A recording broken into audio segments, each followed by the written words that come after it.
Force will be with you, always. The Force always. My name is David Zammit, aka Diz.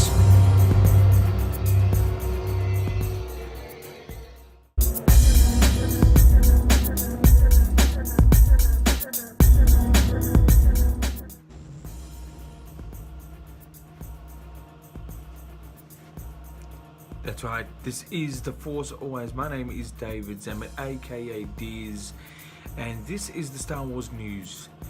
2 items this week.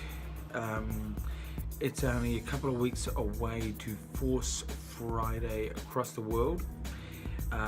Not much mention at the moment of details, especially in my particular area, which is Melbourne. But it should be here in the coming weeks. Force Friday for the Rogue One toy line. Rogue One is the Star Wars story film coming out in December, mid-December. No announcement yet for the Australian release date yet, but it has a release date in America. I think it's the 15th. And yeah, so Force Friday is coming very soon in the coming weeks. Check that one out. To more news, there is a couple of channels worldwide. The one in particular, I'll talk about the Australian one. Foxtel is the cable network here, and they have all the Star Wars being viewed. It's 1 to 7, and what that tells me is there's a possible advertising campaign coming along with that on the TV, Foxtel, the cable network. Here, cable is not in every single household, but it's quite popular. But I've got a feeling there could be a trailer or another trailer, maybe with Darth Vader. You know, not that we need him right now, but if he does come, I'll be all happy for it. It'd be great to see, check it out. But you know, usually when the big advertising campaign for the series 1 to 7 comes along with some advertising for Star Wars itself, so that's going to be airing here in late September, then into early October. And I think in America there's some sort of deal happening over there too, from what I can hear from news reports. Anyway, that's the Star Wars news for this time around.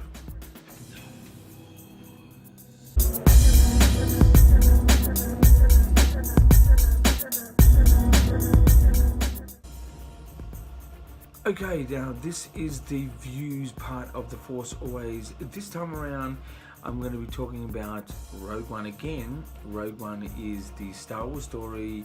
It's the film. It's not an episode. It's coming out at the end of this year. It's going to be a real Star Wars type of film with sort of a war sort of feel to it, like Saving Private Ryan. Anyway, that's coming out, and it's actually situated, the actual storyline is situated in between episode 3 and episode 4. It's not an actual episode, just to let you know that again, but it's okay. Us Star Wars kids, we're just going through that pain. But anyway, so should Obi Wan and Yoda be in this film? I'm gonna say no. It will make Rogue One just stand out to be an original film, a standalone original film, and it will also give relevance to where we left them in episode 3, which was they actually went in hiding. So for them to actually still be in hiding in this film will give, you know, a complete relevance. You know, if one of the starships were just cruising around and they just passed Dagobah, or which is a planet where Yoda was, you know, exiled to, and you know, they're passing Tatooine and the starship or something like this, that will be okay. You know, just, oh look, there's Tatooine, look, there's Dagobah. But you know, we just don't need Obi-Wan and we don't need Yoda. And the other relevance to not having them in is that the the whole ordeal with the prequels, with people of the masses, is still etched in people's heads. Now, I'm etched in a way that is, it wasn't perceived really well. I'm of a different opinion. I think I'm a Star Wars fan that just loves it all for what it is. I mean, yes, there's things that I do and not do and things like that, but I accept it for what it is. You could even change things like, Rebels, Clone Wars, cartoon. It's just, there's too many odd bits and pieces, but there's too many great bits and pieces. Going back to the Obi Wan and Yoda, it should not be in Rogue One at all. There should be no character scene that's Yoda, and it should not even have Obi Wan in it at all. It would just sort of cause an unnecessary presentation of those two characters in this film. And this film is seeming like it's going to be a real original piece that we all need to go through. We need to have something different about Star Wars. Not that I need anything different, I could keep lapping it up, but it would be great to see something different. Go into the film and not see a scroll, not see lightsabers and things like this. So anyway, that is this time around my views for The Force Always.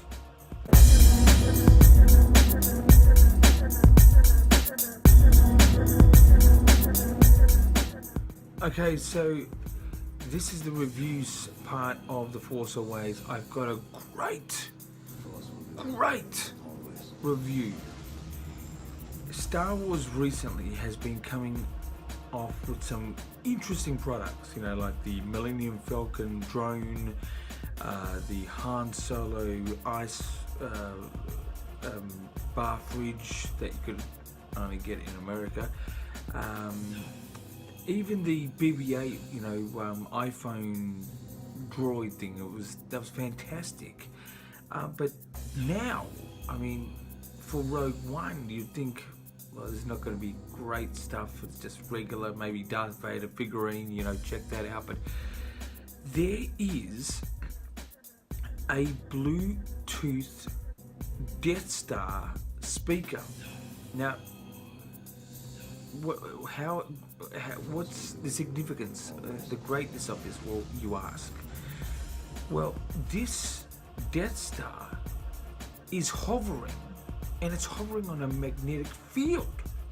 I'm sure that was actually a part of the storyline in A New Hope, which is Star Wars Episode 4, a magnetic field.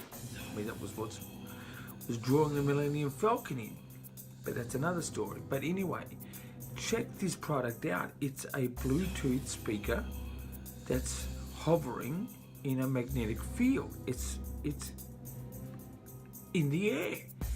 It's just one of those great little cross-relation type products. It has something real about it and it's something fake about it. The realness is that it's an actual speaker that's pumping out music, but the realness is that it looks like a planet just hovering. That's amazing, yeah. And the fakeness, obviously, is it's just a Death Star, for us Star Wars nerds to really enjoy. But yeah, so check that one out. That particular item, I'm going to give a 9 out of 10 for the review of the Death Star Bluetooth speaker. I don't know where you can get it in the rest of the world, but down here in Melbourne, it'll be in a place like JB Hi-Fi, so check that one out. And that's the reviews for this time around.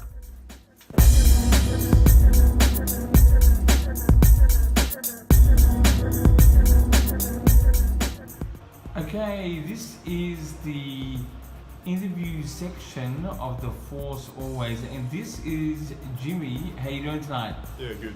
Excellent. Now, you are a big comic story sort of film type of guy, is this correct? Yeah. And so, what type of comic films interest you? I like the old Star Wars comic books. I don't know how old they are, but yeah, them. I like sort of video game comic stories and yeah, I guess whatever catches my fancy, I guess. So, but like with the actual comic book films, like Avengers or Spider-Man or Superman. Oh, yeah, even. yeah. So, which one of those do you like?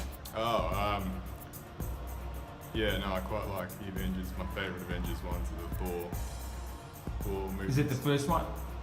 Yeah. Oh, I just like all the first and second ones. It's pretty good. Yep. And what about Captain America and things like that? Yeah, no, I don't mind them. Yeah, well, I like the Avengers. I like Thor. The rest is sort of okay, but I do really like. Yeah. And so, getting into Star Wars now. Do you like Star Wars compared to comic book films, or it's just okay? Oh, I think it's better in a lot of ways, but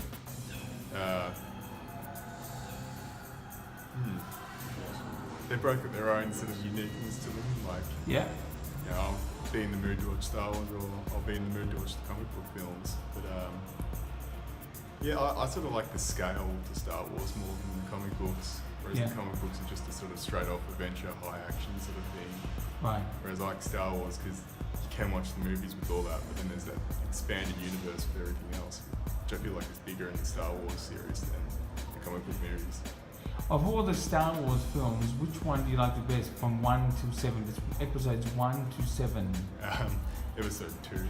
Episode 2. Attack of the Clones. Now that is, I've got to say, unique in a Star Wars world. I mean, I don't know many people that love that one the most. Now, what brings you to like that one the most? It's just the one I grew up with, I guess. Like, it's the one I was watching when I was a kid. Yeah. The prequel trilogy was the trilogy that I grew up to love. So you started with Attack of the Clones or Phantom Menace, which is episode 1? I started with Attack of the Clones. I was too young for Phantom Menace. Oh my goodness, it's amazing. I must be so old. What year were you born? 99. Well, that's the year of Phantom Menace, and yeah, I can understand that. And so, did you like Revenge of the Sith? Yep. Which was episode 3? Yep. Yeah, I like that one. Yep. I remember going to watch that in the movies. Yep. I loved it. And how do you sort of see the original series, like 4, 5, 6? Yeah, I really enjoyed them. I think they're great movies. I don't think they're as good as some people think, but I think that's just because it's not what I grew up with. It's not sort of, my background. Yeah. And with episode 7, did you like episode 7? Yeah, I really enjoyed it. I thought it was a bit too much like episode 4, but other than that, I thought it was quite good. Yeah. Are you looking forward to the episode 8 and episode 9?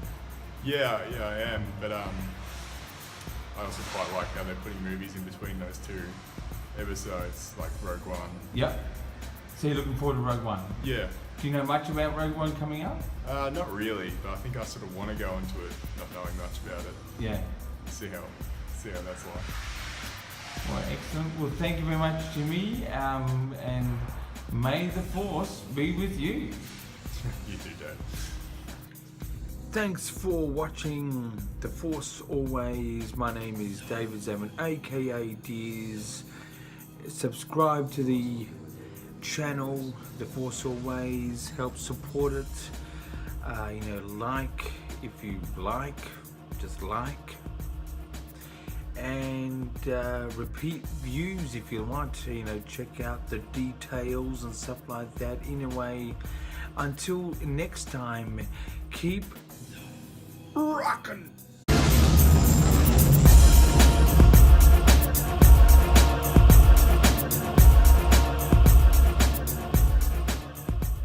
The Force will be with you, always.